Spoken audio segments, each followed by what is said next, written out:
Final obstacle. I can't find the opportunities that I want, right? So this is a common way to feel. And I would say, if you can't find the opportunities that you want, you can create them. All right. That could be a freelance position or a new side hustle business. For a long time, I didn't really consider myself as someone that was particularly entrepreneurial, but anyone can be that. No one was born an entrepreneur. Okay. All you need is to be creative and resourceful. And that's something that you can learn and get better at. All right. So I'm going to show you a framework that I've designed to teach you how you can create your own side hustles from scratch. Now, if this doesn't sink in initially, don't worry. I'm going to go through it step by step on this slide. But on the next slide, I'm going to give you a real life example of how I applied this belief framework. So this is my framework for creating a side hustle from scratch. Okay. So the side hustle doesn't exist, but you can create it. And it's based on Stanford D School's design thinking methodology. So B, build a list of clients, companies that you want to work with. So who are the clients and the companies that you are really passionate about? If you could wave a magic wand and create a side hustle, which companies would you like to work with? Literally dream about, who do you dream of working with? Okay. E, establish contact and build empathy. So this is all about making connection with that organization or that person. And it's really important that you build rapport and develop a sense of empathy for that company, that person, and their needs. Okay. L, learn about their needs and challenges. So this is pretty important. You want to start asking questions about their needs so that you can start considering solutions to their needs and their problems. L, done that. I, ideate promising solutions. So you want to then start doing exactly that. Ideate some solutions, come up with some ideas, some solutions. E, you elevator pitch your idea. So once you've come up with some possible solutions, you pitch that to the client or the individual. F, figure out how to fund the idea. And then finally launch. Okay. So this is the step-by-step process, methodology, framework to create a side hustle from scratch. So let me quickly show you a real life example. And I'm going to tell you a very quick but funny story. So Ironman, the triathlon company, came to China a few years ago. They were actually bought out by a large conglomerate, Wanda, who sold the company a year or so ago. But anyway, Ironman was bought up by Wanda a few years ago. So Ironman essentially came to China and they wanted many people to compete in their triathlons. And as a mental toughness practitioner and someone who loves sports, I was immediately drawn to the idea of, competing in triathlons. So actually, I was not only interested in competing in their races in China, but I thought that's a damn cool company to work for. I would love to work for Ironman. So they became one of the companies that I sort of dreamed about getting a side hustle with.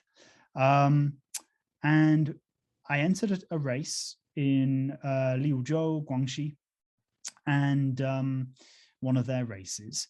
And I saw it as an opportunity to essentially, find out, to establish contact, so E, establish contact and build empathy. So anyone who's done a big triathlon knows that you have to typically arrive 1 or 2 days before the race, because it's such a big event. You have to do safety briefings. You have to get your bike set up and put in the right place. And I used that time to network with all the Ironman staff. And it was hilarious because they all were surprised when this British kid came up to them and said with clarity, "Hey, I'm looking to transition my career. I'd love to work for Ironman. I live in Beijing. Have you got any opportunities?"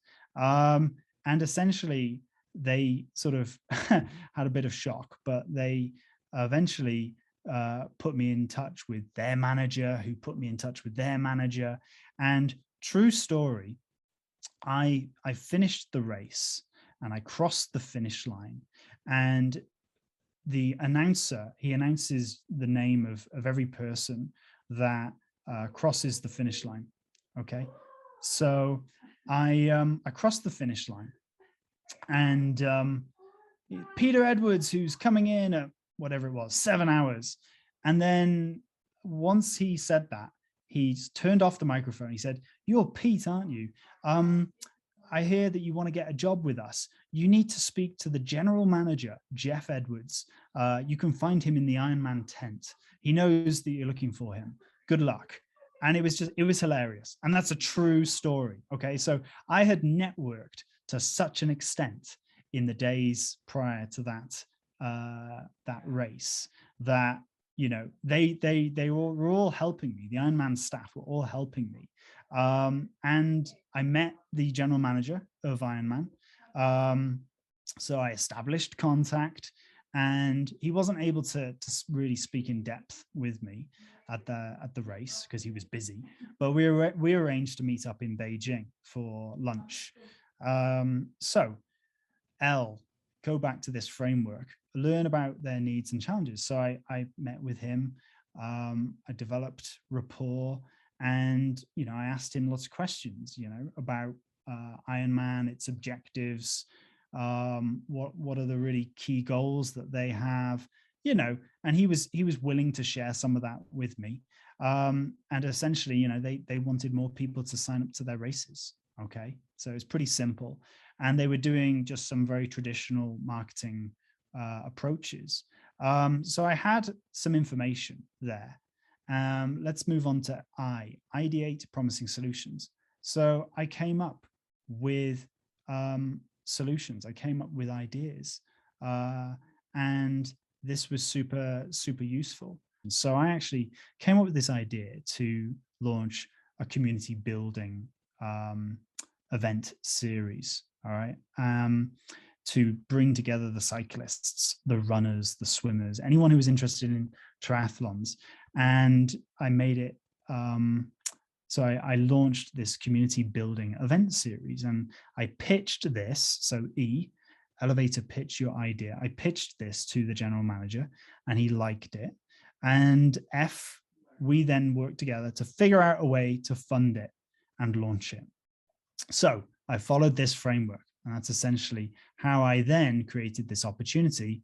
In the middle there, Iron Meets, that's the community building event series that I developed. But I also got additional opportunities with Ironman later. I became an ambassador for Iron Kids, encouraging kids to get into triathlons.